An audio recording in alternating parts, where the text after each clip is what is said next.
Human genome project. Now अब जो हम डिस्कस करेंगे वो डिस्कस करेंगे हम ह्यूमन जीनोम प्रोजेक्ट की। ह्यूमन जीनोम प्रोजेक्ट क्या है? अगर हम ह्यूमन जीनोम प्रोजेक्ट की बात करें तो सबसे पहले बात आती है कि ह्यूमन, तो समझ गए कि हाँ ह्यूमन क्या है, इंसानों की बात हो रही है।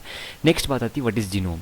तो जो है जितना भी डीएनए हमारे हैप्लॉइड सेट ऑफ क्रोमोसोम्स में रहता है उसको हम क्या बोल देते हैं, जीनोम बोल देते हैं। अगर हम एक मोटी मोटी भाषा में बात करें तो जितना भी हमारे एक जो है 23 क्रोमोसोम्स के अंदर में जितना भी डीएनए कंटेंट है उसको हम क्या बोल रहे हैं, जीनोम बोल दे रहे हैं। ठीक है, हैप्लॉइड सेट ऑफ क्रोमोसोम्स में जितना भी डीएनए प्रेजेंट रहता है उसको हम डीएनए जीनोम बोल देते हैं। ठीक है, अब अगर हम ह्यूमन जीनोम की बात करें तो हैप्लॉइड में कितना रहता है, 3 × 10⁻⁹ बेस पेयर्स रहते हैं। ह्यूमन जीनोम प्रोजेक्ट की शुरुआत जो है कब हुई थी, 1990 में हुई थी और ये ऑलमोस्ट 14 ईयर्स तक 2003 तक जो है ये प्रोजेक्ट चला था। इसीलिए इसको फर्स्ट मेगा प्रोजेक्ट का नाम भी दे देते हैं। जहाँ पे क्या हुई थी, ह्यूमन न्यूक्लियोटाइड्स में क्या किया जाता है, अपना नाइट्रोजन बेसिस, अपना जो है ribo sugar, sorry deoxy ribo sugar and the जो है फॉस्फेट आ जाता है। तो उसमें क्या है कि न्यूक्लियोटाइड्स को हमने क्या किया था, सीक्वेंसिंग करी थी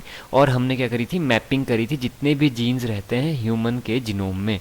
इसको किसने चलाया था, यूएस ने चलाया था। US department of energy and the national institute of health ने इस प्रोग्राम को चलाया था। बाद में इसमें अदर कंट्रीज जैसे फ्रांस वगैरह भी जुड़ गए थे। अगर हम गोल्स की बात करें कि अगर हमने ह्यूमन जीनोम प्रोजेक्ट जो है 14 साल का एक इतना बड़ा प्रोजेक्ट था, हमने जो है इसके हमारे मेजर गोल्स क्या थे, तो इसके मेजर गोल्स क्या थे, identify all the estimated genes in human DNA. जितने भी जीन्स रहते हैं ह्यूमन डीएनए में उनको आइडेंटिफाई करना। हमने क्या किया, सीक्वेंसिंग करी। सीक्वेंसिंग का मतलब क्या है कि हर एक जो है बेस पेयर को हमने क्या किया, स्टडी किया। तो हमने कितने, almost 3 billion chemical base pairs को हमने स्टडी किया ह्यूमन के।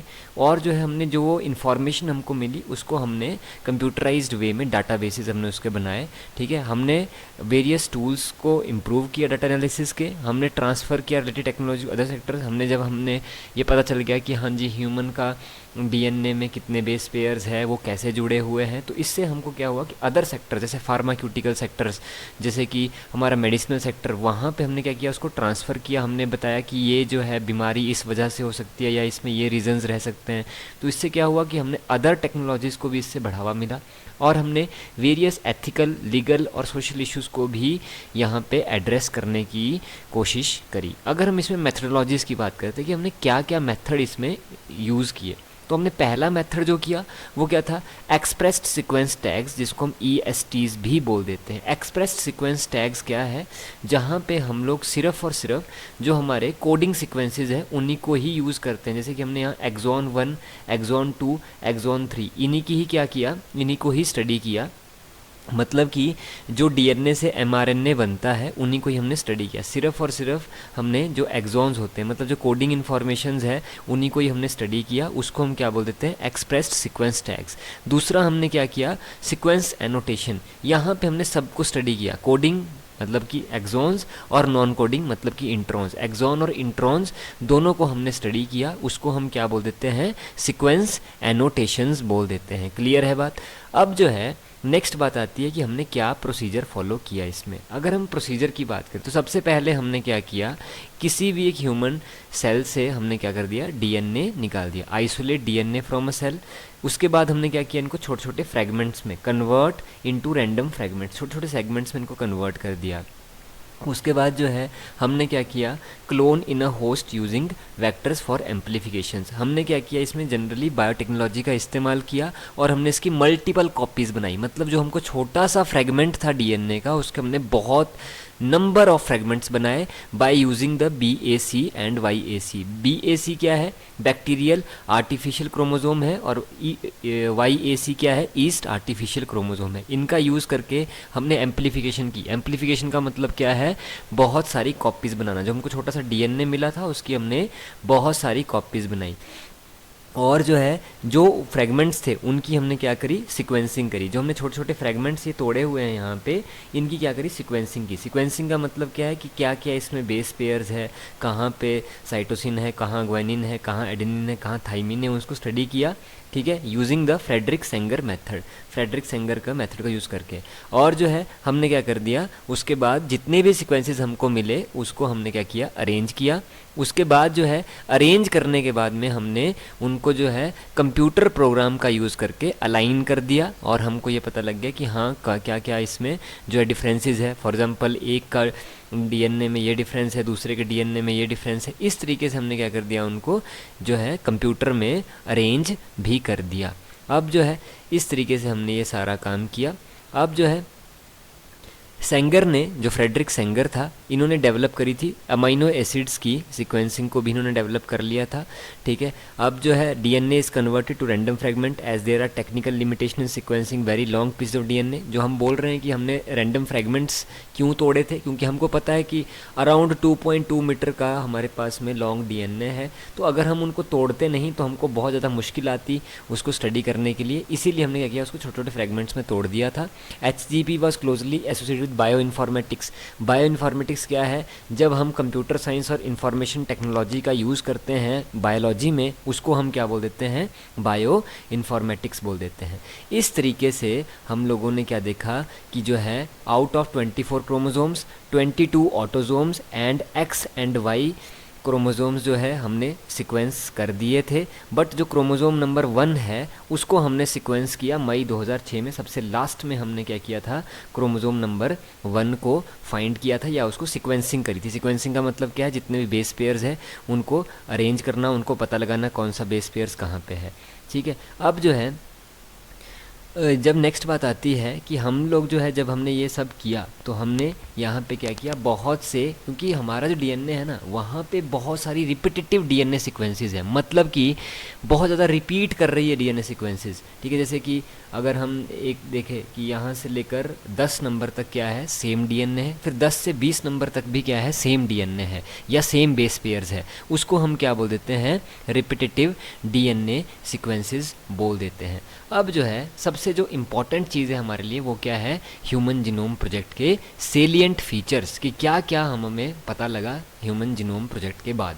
हमने क्या देखा कि अगर हम ह्यूमन जीनोम को स्टडी करते हैं तो वहाँ पे कितने हैं, 3164.7 मिलियन न्यूक्लियोटाइड बेसिस है। याद रखना इन नंबर को, 3164.7 मिलियन न्यूक्लियोटाइड बेसिस है। टोटल नंबर ऑफ़ जीन्स कितने हैं, अराउंड 30,000 हमारे अंदर में जीन है। अगर हम बात करें, average gene consist of 3000 bases. हर एक जीन जो है ऑलमोस्ट वो 3000 बेसिस से बना हुआ है, बट ये साइज वेरी कर सकता है, ठीक है। अगर हम बात करें largest known human gene dystrophin on x chromosome में, ये डिस्ट्रोफिन एक्स क्रोमोसोम में लार्जेस्ट नोन ह्यूमन जीन है, इसमें कितने बेसिस है, 2.4 मिलियन बेसिस है। वैसे ही, ठीक है, कितने हैं इसमें, 2.4 मिलियन बेसिस है। 99.9% nucleotide bases are small in all peoples, are same in all peoples. अगर हम 99.9% न्यूक्लियोटाइड बेसिस देखें तो सब में क्या है, सिमिलर है। अगर मेरे और आप लोगों में देखें तो 99.9% न्यूक्लियोटाइड बेसिस क्या रहेंगे, सिमिलर रहेंगे। ओनली 0.1% क्या रहेंगे, डिफरेंसेस रहेगा, जिसकी वजह से मैं और एक दूसरा इंडिविजुअल क्या है, हल्के से डिफरेंट है। अभी हमारे को हमने क्या बोला कि हमने जो है 30,000 के आसपास जीन देखे हैं, ठीक है। हर एक डीएनए में 30,000 के आसपास जीन है, उसमें से 50% जो है उनका भी हमको कोई फंक्शंस पता नहीं है। अगर हम देखें तो क्रोमोसोम नंबर 1 में क्या है, सबसे ज़्यादा जीन है, 2968 जीन है क्रोमोसोम नंबर 1 में, और क्रोमोसोम नंबर वाई में सबसे कम जीन है, कितने, 231 जीन्स है, ठीक है। और जो है हमको एक और बात पता चली कि less than 2% of the genome codes for protein, ठीक है। मतलब कि 2% से भी कम जीनोम जो है वो किसके लिए कोड करता है, प्रोटीन के लिए। मतलब कि 2% से भी कम का हिस्सा क्या है, कोडिंग सीक्वेंस है, जिसको हम क्या बोल देते हैं, एक्सॉन बोल देते हैं। बाकी सारा क्या है, इंट्रॉन है, समझ रहे हो। Less than 2% of the genome codes for protein, 2% से कम का जीनोम क्या कर देता है, प्रोटीन को कोड कर देता है। अब जो है हमारे जो ह्यूमन जीनोम है, it is made up of the repetitive DNA sequences. मतलब कि हमारे जो ह्यूमन जीनोम है उसमें बहुत सारी सीक्वेंसेस ऐसी है जो रिपीट कर रही है, ठीक है। वहाँ पे एक के बाद में दूसरी जो है बिल्कुल सिमिलर रिपीटेड सीक्वेंसेस है, ठीक है। तो उसको हम क्या बोल रहे हैं, रिपीटेटिव या रिपीटेड सीक्वेंसेस बोल देते हैं। अब जो है अगर हम यहाँ बात करें about 1.4 million locations have single base DNA differences. अगर हम 1.4 मिलियन लोकेशंस को देखें तो उसमें सिर्फ single base of the DNA में डिफरेंस है, उसको हम क्या बोल देते हैं, सिंगल न्यूक्लियोटाइड पॉलीमॉर्फिज्म बोल देते हैं। ठीक है, अब जैसे यहाँ देख रहे हैं हम, यहाँ पे क्या है 8, एक पर्सन नंबर 1 है, पर्सन नंबर 2 है, ये पर्सन नंबर 3 है। यहाँ पे देखो 8 सीक्वेंसेस क्या है, रिपीट कर रही है, वेयर एज पर्सन नंबर 2 में कितनी सीक्वेंसेस रिपीट कर रही है, 9 सीक्वेंसेस रिपीट कर रही है। पर्सन नंबर 3 में 10 सीक्वेंसेस रिपीट कर रही है। तो अगर हम देखें तो हमारे पास में क्या है, बहुत सारी सीक्वेंसेस ऐसी है जो रिपीट करती है। जैसे कि यहाँ GATA है, फिर दोबारा से GATA आ गया, फिर दोबारा से GATA आ गया, फिर दोबारा से GATA आ गया। तो ये क्या है, सीक्वेंसेस रिपीट कर रही है। और 1.4 मिलियन लोकेशंस में क्या होता है, सिंगल बेस में क्या होता है, जनरली डिफरेंस होता है। मान लो कि यहाँ पे सिर्फ एडेनिन में डिफरेंस होगा, बाकी सब क्या होगा, सिमिलर होगा। ठीक है, तो उसको हम क्या बोल देते हैं, सिंगल न्यूक्लियोटाइड पॉलीमॉर्फिज्म और SNPs बोल देते हैं। ठीक है, अब जो है ये हुई हमारी बात किसकी, ह्यूमन जीनोम प्रोजेक्ट की बात हुई। ठीक है, इसको जो है स्टडी करो, एक बार NCERT से भी पढ़ना, उसके बाद जो है हम नेक्स्ट बात पे डिस्कस करते हैं। Till then bye bye, take care.